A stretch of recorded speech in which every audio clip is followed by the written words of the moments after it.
uzuri wako maishani mwangu, nimeona wema wako maishani mwangu, nimeona uzuri wako maishani mwangu. Umefanya mambo makubwa, umefanya mambo ya ajabu.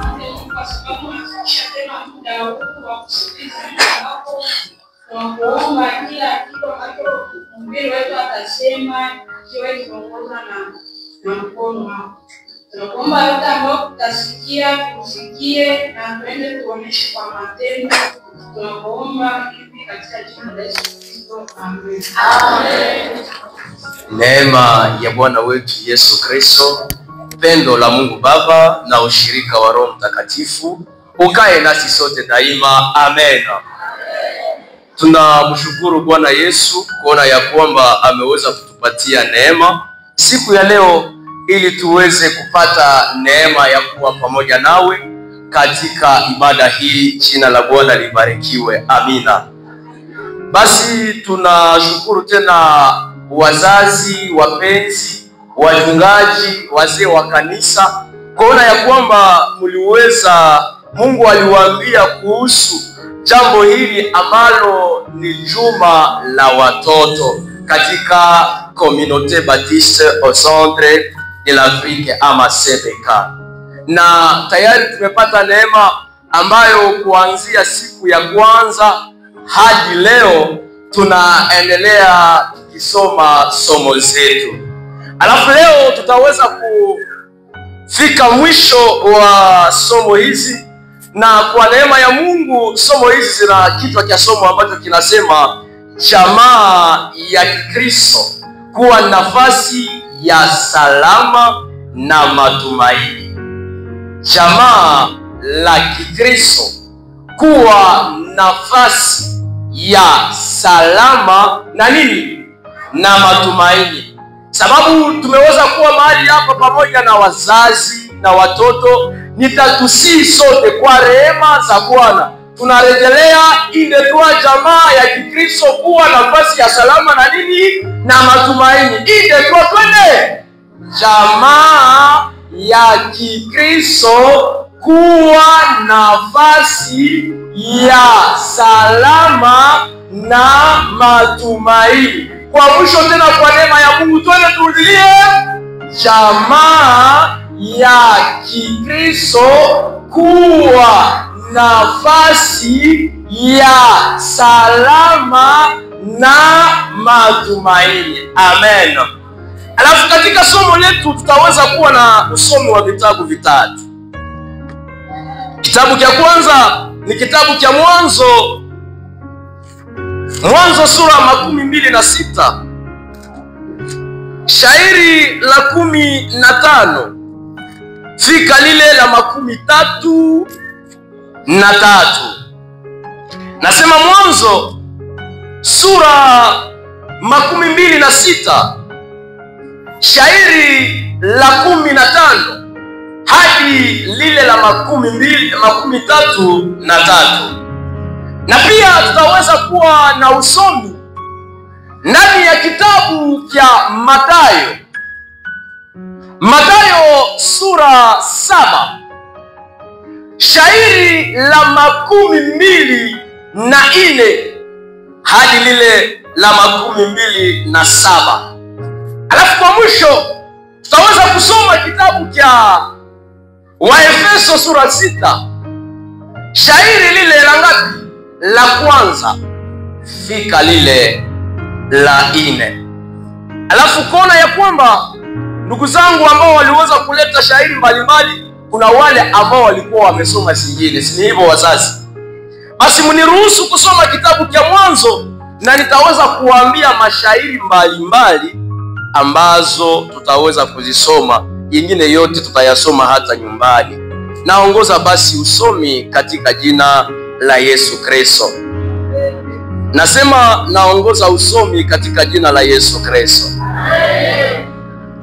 Biblia maandiko matakatifu inasema hivi: na visima vyote watumishi wa baba yake walivyochimba kwa siku ya Abrahamu baba yake, Wafilistini wamevifunga na kuvichaza na udongo. Tuvukie shairi ili la 22. Naongoza usomi kwa jina la Yesu. 22. Akaondoka pale, akachimba kisima kingine. Hawakushindana naye, hawakushindana juu yake. Akaita jina lake nini? Rehobothi. Akasema, kwa sababu Bwana ametupa sisi, ametupa nini? Ametupa nafasi, na tutazidi kufanya nini katika inchi, na tutazidi katika nini inchi. Tuvukie kwenye shairi la 28. Wakasema, tuliona waziwazi ya kama Bwana alikuwa pamoja nawe, tukasema kiapo kiwe sasa kati yetu na nani? Katikati yetu na wewe, na tufanye nini? Tufanye mapatano pamoja nawe. Ni neno la Bwana. Amen. Vitabu vingine tutakuwa tukivisoma tunapoendelea na somo letu, sababu tunapenda tuzungumzie zaidi sana kitu cha somo ambacho tumekisema, ambacho kinasema jamaa la Kikristo kuwa nafasi ya salama na nini na matumaini. Alafu nijulishe kabla tuweze kuendelea kwamba kitabu hiki cha Mwanzo kiliweza kuandikwa ili kiweze kujibu kwa maswali mbalimbali, na mojawapo ya maswali ambacho kitabu hiki kinaweza kutusaidia ni wakati unaweza kujiuliza swali, unasema tulitokaka wapi? Haleluya! Je, imekufikia wakati ambapo na wewe umeanza kujiuliza tulitokaka wapi? Jambo hili linaweza pia jibu kwa mahitaji ambayo nasema sasa, kwa nini Mungu alituumba? Kwa nini Mungu alifanya nini? Alituumba. Alafu jambo la tatu ambalo ukisoma kitabu hiki utakutana ya kwamba kitaweza kusaidia kujibu kwa swali ambayo inasema sasa, anguko gani ambalo lilionekana katika maisha ya mwanadamu ili aweze kutengwa na nani? Na Mungu. Na ni pale ndipo tutakutana ya kwamba kitabu hiki zaidi sana kinazungumzia ya kwamba mtu alifanya dhambi, na alipofanya dhambi alipoteza nini? Utukufu wake. Ndio maana ukiangalia kwenye hili shairi ukisoma kwenye kitabu hiki cha Mwanzo, shairi la kwanza, sura ya kwanza, utakutana ya kwamba mahali pale Biblia inatuambia ya kwamba katika mwanzo Mungu alifanya nini? Aliumba mbingu na nini? Na dunia. Alafu maswali kama na yale kitabu hiki kinaweza kuyaeleza vizuri, na kinataka kiweze kuita kila mtu afikie kiwango ya kutembea sawa sawa namna jinsi Mungu anafanya nini? Anataka. Kitabu kile kinaweza kusaidia, na kinapotusaidia kinatupatia neema ya kuishi salama, inatupatia neema ya kutafuta urafiki kati yetu, kinatupatia neema ya kuishi pamoja na watu wengine tukiwa na matumaini. Kitabu hiki kinatusaidia watoto wengi, wazazi wengi, walimu wengi wafikie kiwango ya kuweza kuwa watiifu mbele za Mungu. Alafu nakumbuka wakati kwaya hii ya Divina Gloria ilikuwa ikiimba leo, waliimba wimbo mzuri sana, wakasema ya kwamba wao wanamshukuru Mungu kuona wazazi waliwabeba tumboni mwao miezi ngapi? Baada ya kuweza kuzaliwa wakaanza kuwa na chakula kitano. Mko mnasikia ile habari? Wakaanza kuwa nafanya vitu vyenye haviko vizuri, lakini furaha yao ni kuona wazazi hawakufanya nini? Hawakuachilia. Tushangilie wazazi, watoto wapenzi. Kwa baba tushangilie wazazi. Wote tushangilie Mungu kwa utukufu huo ambao Mungu ameufanya. Alafu kitu ambacho kinaonekana kama changamoto ni nini? Ni kuona umepata neema ya kulelewa na nani? Na mzazi. Hii magumu yote ambayo iliweza kusemeka mahali hapa umesahau, na leo umekuwa miongoni mwa wale ambao wamekata wazazi nini? Jasho. Ijapokuwa Biblia inasema ya kwamba watoto ni nini? Ni baraka toka wapi? Kwa Mungu. Alafu kinachonishangaza ukawauliza wababa wengi na wamama wengi, mahitaji yako ni nini? Anasema basi Mungu saidia watoto wangu wafanyake nini? Wafikake mbinguni. Ndio unakutana watoto wengi wamejituma kutumia nini? Na sana fika salama itakuwa pale. Sinapotea. Wengine watoto miongoni mwao wanafika na wakati ya kukosea wazazi wao nini? Adabu. Unasahau ya kwamba mama alifanya nini? Aliteseka juu yako, alikubeba na shida zimeingia. Nakumbuka jamaa moja ambao kwa wale ambao tulikuwa nao katikati ya juma na tulikuwa tukizungumza zaidi sana, tukasema ya kwamba ni jamaa ambao lilipataka neema kuzaa watoto 13, 14 ama 15. Alafu jamaa lile kwa neema ya Mungu, Mungu akampatiaka watoto. Mtoto wa kwanza akabebeshewa mimba. Mzazi unaweza furahi? Tukifikiri ya kwamba sababu wa kwanza amepata ile shida, tukashituka wa pili na akaenda bebesha mimba. Mzazi uko nasikia ile vitu. Tukasema basi Mungu akumbuke watu wao. Tukasikia watatu na anabeba mimba. Kilichonishangaza wakaenea watoto 6 ambao wote wamefanya nini? Wamebeba mimba na wamebebesha nini? Mimba. Mzazi mpenzi, unaweza furahia ile? Kwa nini watoto mmeharibisha tabia za wazazi? Mzazi anaanza kapita mkarti, anakosa kama afanye nini? Ajifunike. Sababu kila mtu anasema ule ndio mwenye, ule ndio, alafu inasumbua. Watoto wengi wamesema ile ni mambo ya zamani. Hii ni wakati yetu sasa, nao wanaanza kusa kwa telefone, wanaanza fanya vitu mbalimbali na wamefikiri ya kwamba ni mwisho wa dunia. Nataka kumwambia mtoto mmoja ya kwamba kama unapenda uishi salama katika dunia hii, Biblia inasema heshimu baba yako na nani? Ili upate siku nyingi katika dunia. Alafu mahali ambapo tumesoma katika kitabu hiki cha Mwanzo utakutana ya kwamba ni habari za Isaka mwana wa nani? Wa Yakobo. Yule Isaka aliweza kutoka mahali ambapo walikuwa wanakaa. Biblia inatuambia ya kwamba wakaenda ikaa mahali ambapo wanaita Gerari. Ile ni shairi la 6 ambalo linasema vile. Walipofika Gerari, Biblia inatuambia ya kwamba wao wenyewe wakaanza kushoogopa. Kiasi kwamba Isaka akasikia boga, akasema wakati watakaponiuliza nani huyu nimekuja na yeye.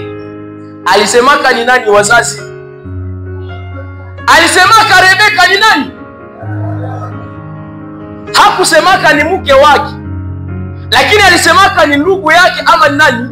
Ni dada yake. Asipozeke kwa ile wakati kungetokea kijana moja anasema nimetambua ya kwamba wewe uko mrembo sana, naleta mali. Angeikamataka hangekamataka.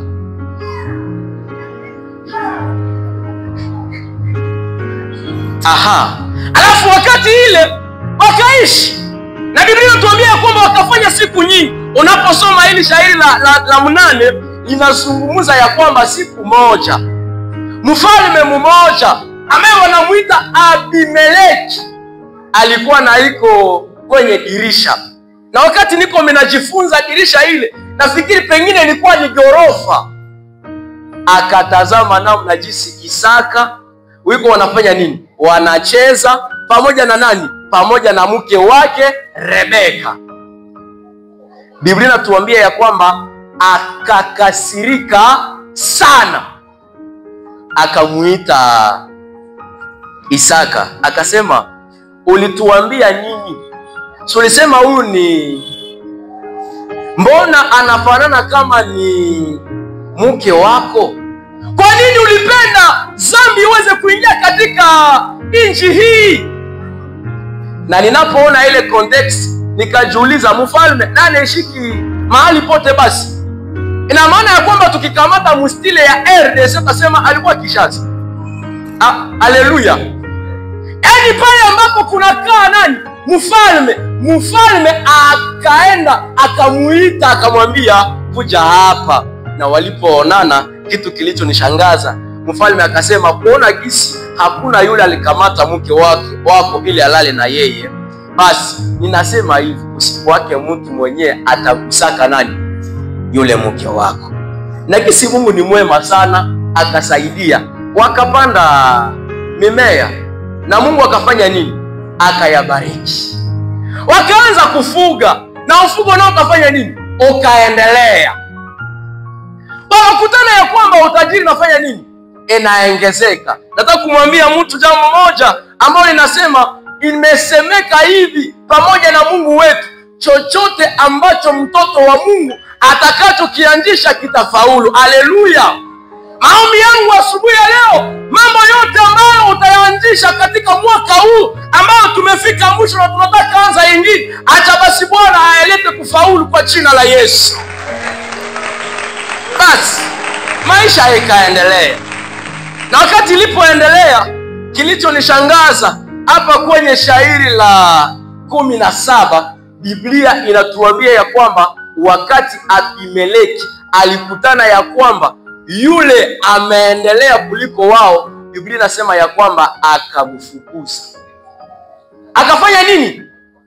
Akamfukuza. Na alipomfukuza, alimfukuza sababu gani? Sababu kitu cha kwanza, mizozo iliweza kuamuka. Nikakutana ya kwamba mizozo ilianzia wapi? Ni wakati yeye anasema bongo ya kwamba mke wake ni nani? Ni dada yake. Ile ikalamusha mizozo ya kwanza. Tena anaposhangaa anaona gisi anaendelea kushinda wale walianzaka kazi tangu zamani.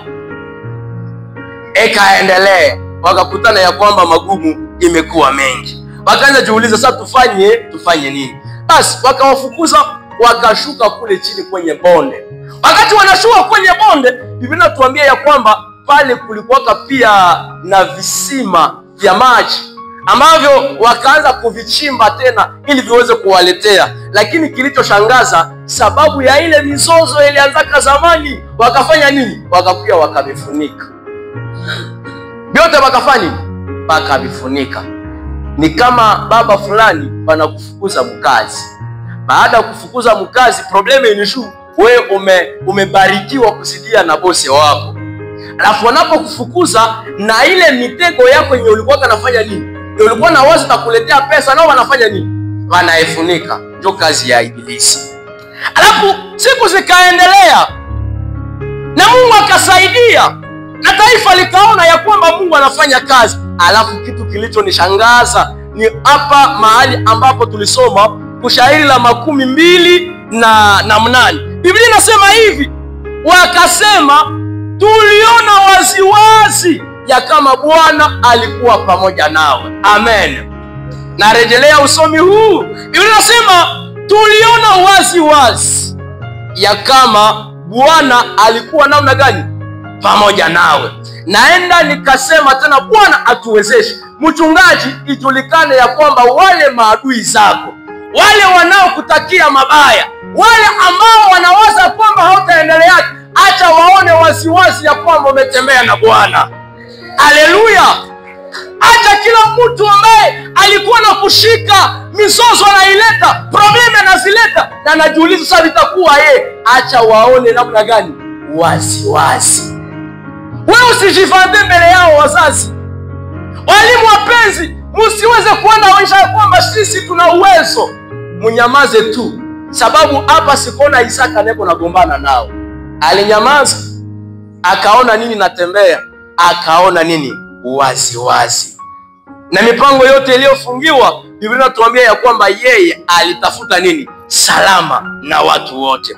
Alafu walipoendelea, Biblia inatuambia ya kwamba wakakaa wakafanya karamu, na hapa ndiko tulisoma maisha ile ambayo nasema tunataka upatano kati yawe na sisi. Ni kusema ya kwamba jamaa zetu wasiwezi kujengwa katika msingi mwingine isipokuwa mapatano. Haleluya!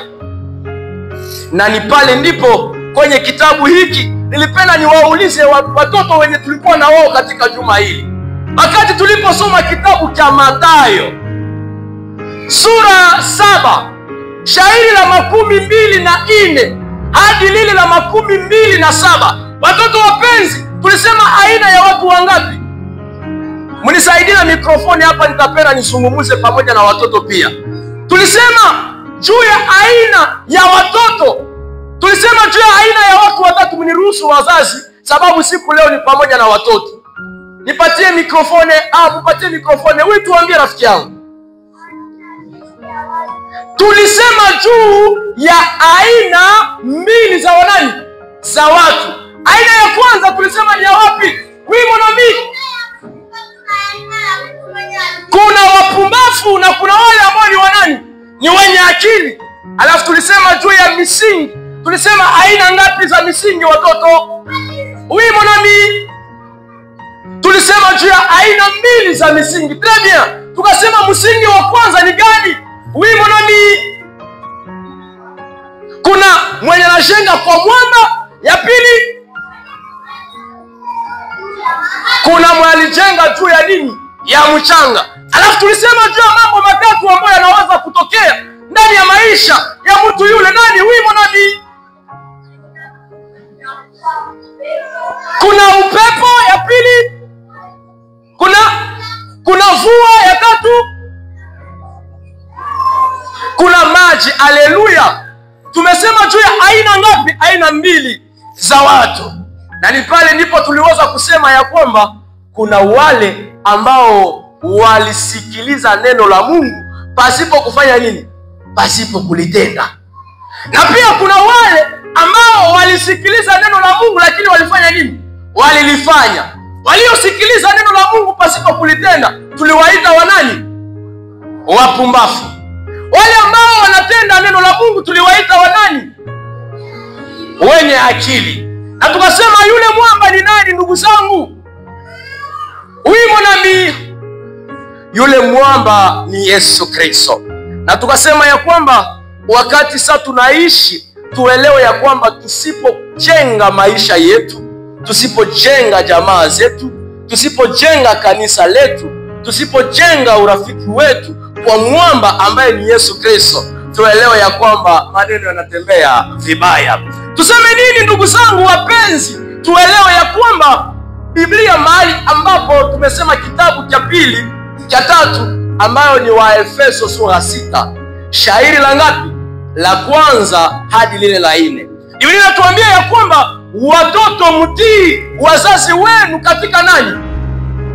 Katika Bwana. Maana hii ndiyo nini? Haki. Niliposoma Biblia lingine likaniambia ya kwamba à cause du Seigneur afa obéissez à vos parents. Ina maana ya kwamba wakati tulimpatia Yesu Kristo maisha na tukasema tutaishi sawasawa na neno la Mungu, tuelewe ya kwamba chochote tutakachokifanya Bwana atatuwezesha. Na ingine ikasema comme le Seigneur le veut, namna jinsi Mungu ama Yesu anavyotaka watoto tufanye nini? Tutii wazazi wetu katika Bwana. Na ni pale ndipo tulisema ya kwamba wazazi wapenzi, tuelewe ya kwamba mzazi ni mtu yeyote ambaye anapata neema ya kukulea. Haleluya! Ndani ya kazi mna wapatro, wabosi, wale ambao wanashimamia makazi ni wazazi wako. Na ni pale ndipo katika juma tuliweza kusema ya kwamba katika lugha ya baba mna term ambayo nasema nyevute. Mjasikia ile nyevute? Ni kusema ya kwamba umekubali tena yule mtu akuwe mzazi wako. Kama ni entrepreneuria na wewe uendelee, kama ni commerce na ufanye nini, uendelee. Lakini probleme tumekosa wale ambao wanaweza kutusaidia. Jambo la pili ambalo nilipenda tulielewe katika mafundisho haya Biblia inasema heshimu baba yako na mama yako na uishi siku nyingi katika dunia. Amen. Ukiweza kumheshimu baba yako na mama yako, utaishi siku ngapi? Siku nyingi. Na Biblia inasema hautaishi siku nyingi tu, lakini utaitwa mwenye nani? Mwenye heri. Haleluya, haleluya. Jambo lile litatusaidia kuendelea mbele, sababu niliposoma Biblia ya Kifaransa ilisema vizuri, ilisema honor ton père et ta mère. Na maana ya kwamba unatoka kudimension ya kumheshimu tu, lakini unafikisha mudimension ya kumheshimisha mzazi. Nikiweza kusema kila mtu ashimame na watoto wake, unaweza kuwapata wiko hapa? Ndiyo. Tukisema baba, mama, watoto washimame, tutawapata? Asante. Mungu atubariki sababu jambo lile limefanyika. Na mama, kama uliacha mtoto wako, tafadhali usifanye nini? Usipona muacha. Sababu Biblia inasema umfundishe mtoto njia inayofanya nini? Yampasa kwenda. Sababu siku atakuwa mzee ataisahau, hataisahau. Ndio maana Daudi alisema, tangu mimi ni mdogo na sasa mimi ni mzee, nimeona ya kwamba mwenye haki ameachwa, hajaachwa. Ni kusema jambo la tatu ambalo linaweza kutusaidia, wazazi wapenzi wa baba, msiwachokoze na nyie wanani? Watoto. Haleluya. Wamama, msiwachokoze wanani? Nilipokuwa nikiketi pale, nilikuwa naona movement zote zinafanyika. Kilichonishangaza, washemasi, si kuna watoto walilamukia hapa, lakini shituka Mungu na washimamisha kunini? Kubiti, mseme mwalifika la retari afanye nini? Aikali. Je, ile haiko kuchokoza watoto? Mnawaza alilamukia hapa juu ya nini? Wazazi, msiwachokoze watoto, lakini tuwalee katika nini? Katika njia inayowapasa kwenda. Nilisema ya kwamba kuna mambo ambayo tunaweza kuyaelewa wakati mzazi umekuwa somo kwa watoto wako, ndipo unaweza kuendelea. Ndugu wapenzi, mna wetu tunatuambia tuachie pale, lakini katika mafundisho haya tuseme mambo haya matano ambayo yanafunga somo yetu. Kwa wale ambao watahitaji somo zote kwa juma mzima, kwa neema ya Mungu zote zimetiliwa kwenye YouTube. Wateknisie wa hii kanisa watazilasemu magrupe na mtazipata. Haleluya. Kama kuna mambo mengine, naamini ya kwamba mtafanya nini? Mtayasikilia pale, sababu tulizungumza habari za mfalme Daudi pamoja na nani? Na Berisheba na nani mwingine? Tulizungumzia Daudi, Berisheba na Uria, namna gisi maneno yalitembeaka. Wakati mfalme anasahau kwenye Mungu alimtosha, anasahau pako ya luwaka nao Goliata, anasahau sababu amekuwa mfalme, na Biblia inatuambia ya kwamba ni mtoto wa Yesu, lakini hatoke mfamilia royal. Akasahau amekuwa patron, amekuwa mzee wa kanisa, akasahau palitoka. Akasahau ya kwamba kile kilichomsaidia kushimama ilikuwa ni magoti. Anapokuwa pastor anasema na nyinyi muendelee kuomba, na shetu shakaomba ya kutosha, akasahau. Na Biblia ikatuambia kwamba ombeni msije mkaingia wapi? Kwenye majaribu. Na ile saa, sababu walisahau kwenye Mungu anamtosha, Biblia inatuambia nini? Kwa ile saa akatamani mke wa nani? Wa Uria. Uria alikuwa soda, president mwipo atamani mke wa nani? Haleluya. Tunaona kwenye zambi na tupelekaka. Uko president, uko pastor, lakini unaenda tena tamani nani? Tunaona. Na kwa mwisho akamfikisha kwenye kitanda yake na akabeba mimba. Akaona mbona itakuwa aibu, ndasema nini wakati watatia president na mke wa soda, nini itatokea?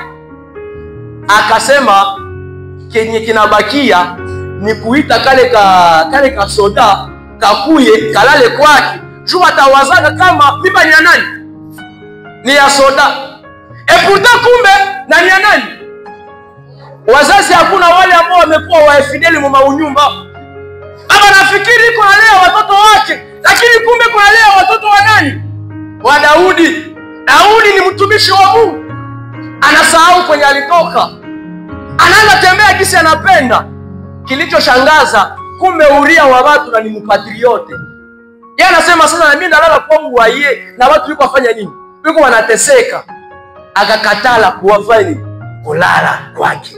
Akaambia Daudi, unajua nini ambayo inatokea? Hakulala na nani? Akasema kope nafanya na radi.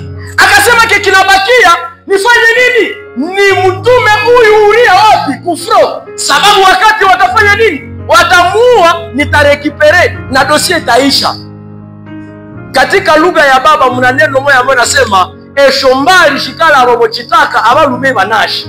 Sababu ke unaweza waza vitu huko na vifanya musekre, kumbe na kuko bebiko fanyi biko wanaona bebiko vinafanyika.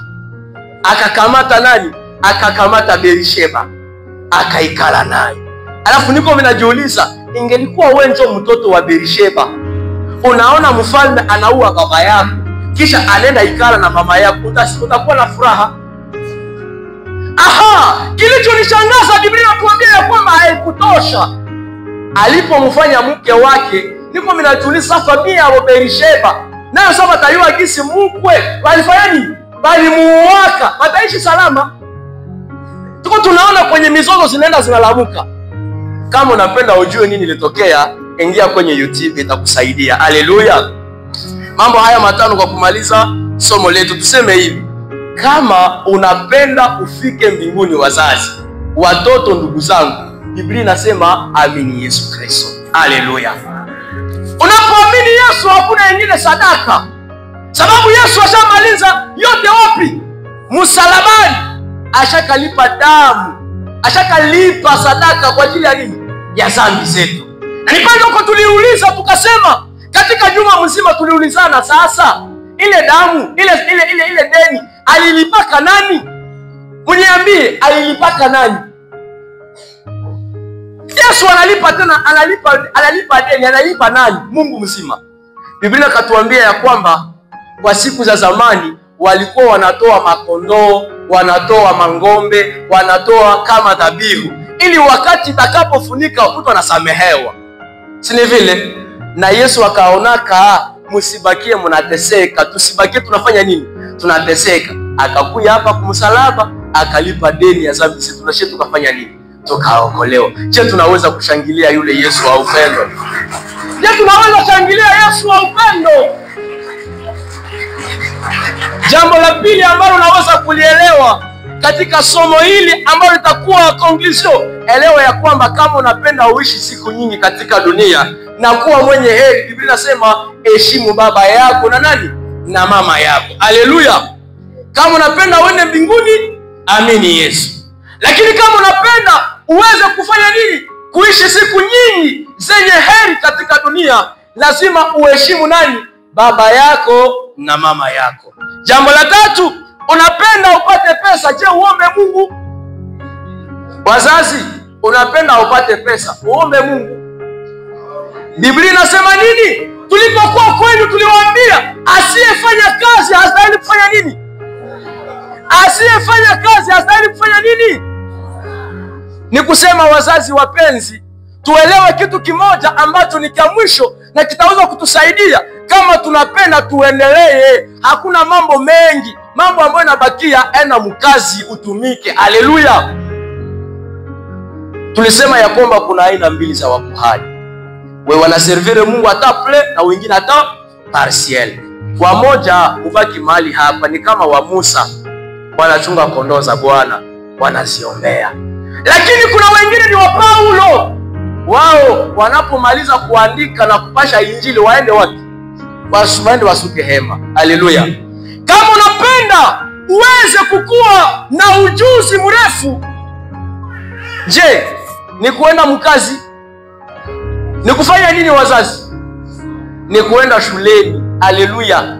Akili haitokake kumaombi. Wakaka bebiko ndani na watoto bebiko hapa. Kuko mamilioni utafika kandani zinakulomba tu anglais. Usiwaze maombi takupatia ka anglais kuijua. Haleluya. Kuko wengine wenye fawena kwenye profesa na kufundisha. Asipokufundisha mbinguni hata kupatia vile. Amewaweka wawe wazazi wako ili uweze kujifunza. Alafu kitu kia mwisho tukimaliza somo letu, Biblia inatuambia ya kwamba kama unapenda ukomae kiroho, haiko mambo ya kwenda kazini, haiko mambo ya kwenda kwenye teolojia, haiko mambo ya kwenda sijue wapi. Biblia inasema ya kwamba pata muda wa maombi. Haleluya. Pata muda wa kusoma Biblia. Ndio maana waliambiaka Yoshua ya kwamba na kitabu hiki hakitaondoka wapi? Yaani ni kukikamata na kibeba hivi. Mimi kufanya nini? Ni kukisoma na kutafakari yaliyoandikwa ndani. Baada ya kutafakari unatembea vile. Haleluya. Inaweza kukusaidia unaendelea salama. Alafu kama unapenda uweze kukomaa katika Kristo, unapenda usalama ndani ya jamaa yako, tafuteni salama na wewe mwenyewe. Tafuteni salama na Mungu aliyekuumba. Tafuteni salama na wale unaoishi pamoja na wao. Tafuteni salama na wale wote ambao wamekuwa miongoni mwetu. Mungu abariki neno lake kwangu na kwenu, na atuwezeshe kuweza kuwa wale ambao watatafuta salama na watu wote. Mungu atubariki. Amina.